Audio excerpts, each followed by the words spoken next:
It's another faculty spotlight. I'm joined by Dr. Tayo Penosen. Dr. Tayo, how are you? I'm glad Can I to just see call you Dr. Tayo? Yeah. Okay. How long you been here at Laredo College? Going on to 8 years. 8 years. How'd you land up in Laredo? I landed up in Laredo because I had friends who lived in San Antonio, Dallas, and Houston, and I used to come see them. And so when I got tired of commuting at the university where I worked at in Georgia, I decided to apply to schools in Texas. So one of the schools that popped up was Laredo College. Never heard of it. And so one of my colleagues who I was working with, she had worked at the base here and said, it's a nice place. Everybody else said I'm crazy that this is a drug-infested place with cartel and dead bodies. Yeah. And are we? No. In fact, it's safer than Atlanta. Okay. That's good to know. Yeah. What do you teach? I teach Texas government and federal government. Okay. Those are the two courses that are offered here. Have you always taught those two subjects, or did you teach something else since you got here? No, just since I've been in Laredo, just those. So those are the only two government classes that they offer at LC. Okay. Let me go further back. How did you get into teaching? How I got into teaching, I was working for the state in budget and finance in the healthcare department. My master's in healthcare. And I said I wanted to get extra money. And teaching was very flexible. So I started as an adjunct at Chattahoochee Technical College. And that's how I got into it. And then I kind of loved the hours and interaction with the students and the summers off. And we don't have to fight for Christmas and, Sure. and all those kind of things. So I said, you know what? I'll go back and get my doctorate. And that's what I did. I went back and got my doctorate while I was at the healthcare department. Wow. And then I transitioned. So was that for the federal government that you were working? No, it was at the state. At the state level. Which state? Georgia. Oh, okay. Yeah. And so total number of years teaching, how many would that be? From 1998 till now. Wow. So what else have you done besides teach? I worked as a financial advisor for Consumer Credit Counselor for 8 years. Then I worked for the state for about 2.5 years in the budget and finance department. I heard a story that you worked at the UN. Is that true? I worked for the UN for maybe about 2 or 3 years around that time, and I was stationed in Mozambique. Okay. Mozambique. How did you end up working for the UN? I just applied. Okay. All right. And so I applied, and they called me. We did the interview, and I went. What was that experience like? It was great. I met people from all over the world. Sure. Got to see firsthand how the missions work. Worked with diplomats of various kinds. I worked with WHO, CARE, World Vision, SOS, doctors across the borders. So yeah, and the missions changed. Your position changed based on how the mission progressed. How has that experience and the other experiences that you've encountered before teaching, how have they shaped you as a teacher? How have they helped? It has helped me understand people. It brings a lot of, especially when I taught at the graduate level at DeVry and Strayer, it helped a lot in bringing first-class experiences to the classroom, which I still do till today. So instead of just teaching from the textbook, I can use both, and I always bring real-world experiences to the classroom. Do you have a preference between the Texas government and the federal government classes? I like the federal better because it's bigger and it's more expansive, and you can always bring international things and current affairs into the federal. Sure. So Texas is good, but it's shorter. Right. As big as we are and as big as we like to say we are, still not as big as the federal government, right? And there are a lot of current events that you can apply to today, right? Correct. Yeah. But I guess that's all the time, but sometimes they're a little bit more exciting, or however you want to look at it, than others. Yeah, the only time you can bring things into the Texas is when Governor Abbott does things, or Senator Ted Cruz, or then you've got real life things, or something happens in Laredo or Texas, the border, the immigration, or the row of steel with the state patrol cars, things, or the buoys. Then you can bring those in. Right. But with federal, there's always something that's going on that you can apply to all the chapters. Do you have a teaching style, or how would you describe your teaching? My teaching is more of it works both ways. When I'm teaching, I always ask questions, and I give open-ended questions.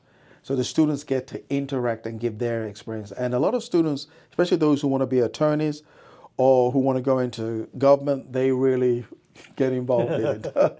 I was all the debate students. Sure. And so, if somebody takes your class, what can they expect? They're going to expect a very lively class, and it's not going to be boring. Okay, well, that's good to know. What do you think of Laredo College as a whole?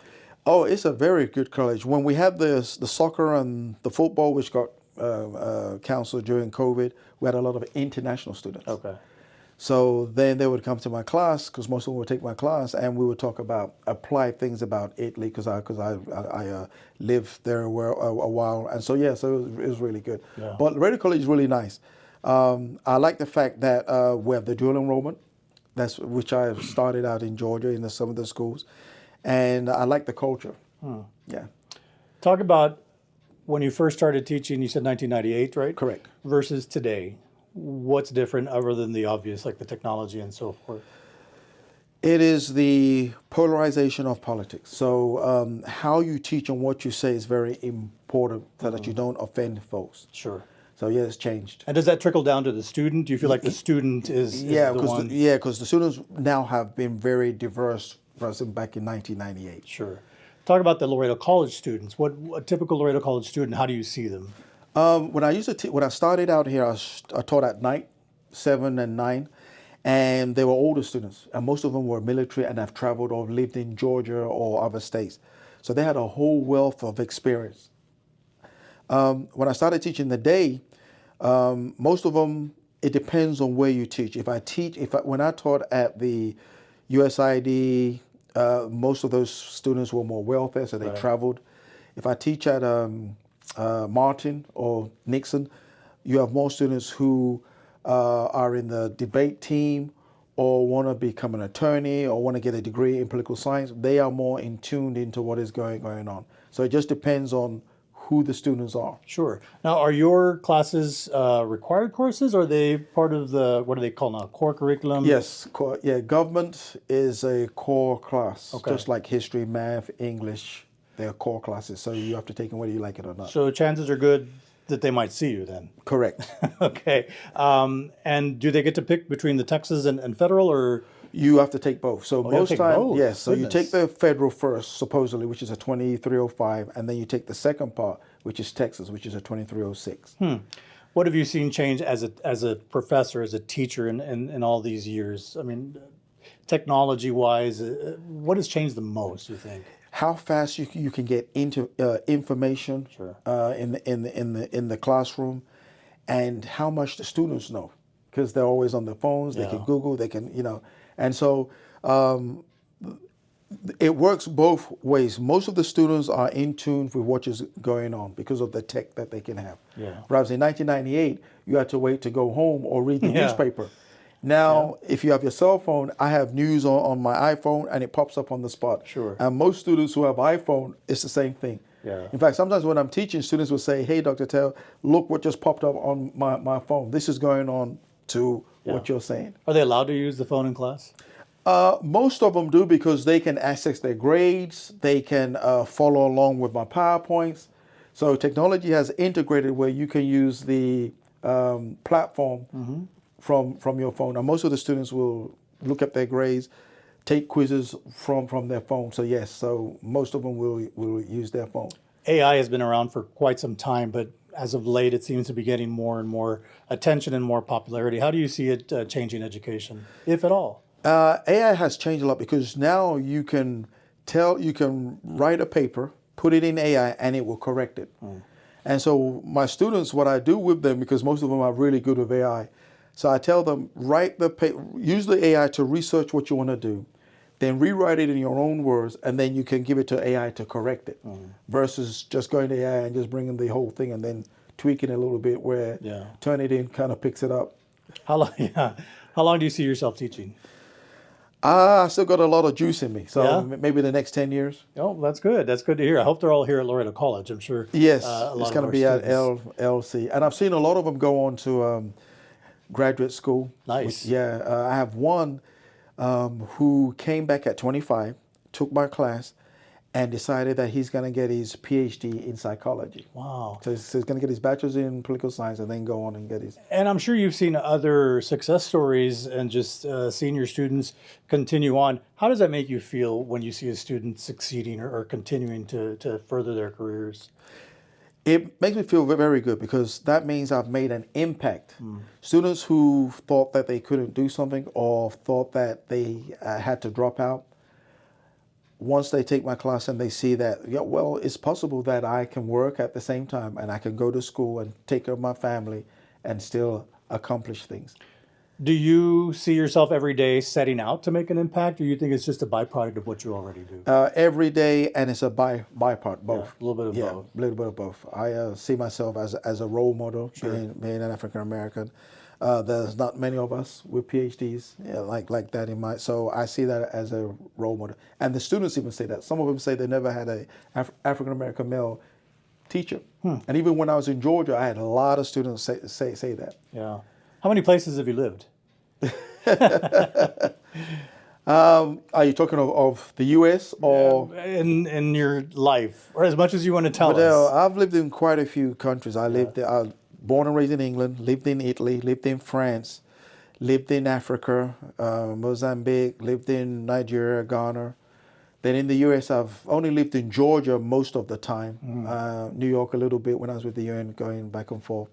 But I visited quite a few states. Are you going to retire in Laredo, or are you going to head back to Georgia? Or? I think I might head back to Georgia. Yeah. Because Laredo's kind of a little bit too small, but it's a nice place because you don't put a whole bunch of miles on your car. Right. You put about 3,000 to 4,000 a year versus 30 to 40 in Atlanta. I love the hot weather, and I love the food. Authentic Mexican food. That's absolutely true. If you wouldn't have been a teacher back in 1998, which route would you have gone instead, you think? I would have stayed with the United Nations. Yeah. Yeah. But your heart told you otherwise. Yeah. And the thing is, I saw the dangers of being a diplomat. You're the first target. Yeah. So you figured this was the safer route? Yeah, this is a safer route. And far more rewarding. Far more rewarding because you're seeing actually what you do. In the UN, you normally don't see the end product. There's so much chaos. Sure. Whereas here, you see the product to the end, from the finish to the end. You see students finish. And when there's so much chaos, that's 24/7. Correct. So what you did right now doesn't matter in another hour because it's just so chaotic. It's constantly changing. Yeah, and so here you see that at the end of the day, and at the end of the semester, and at the end of a student's career, et cetera, et cetera, et cetera. Yeah. So, Dr. Tayo, thank you very much for your time. I appreciate it. Well, thank you. And I hope all of the students that see this say, I want to take my class with Dr. Tayo. Okay, well, thank you very much. All right.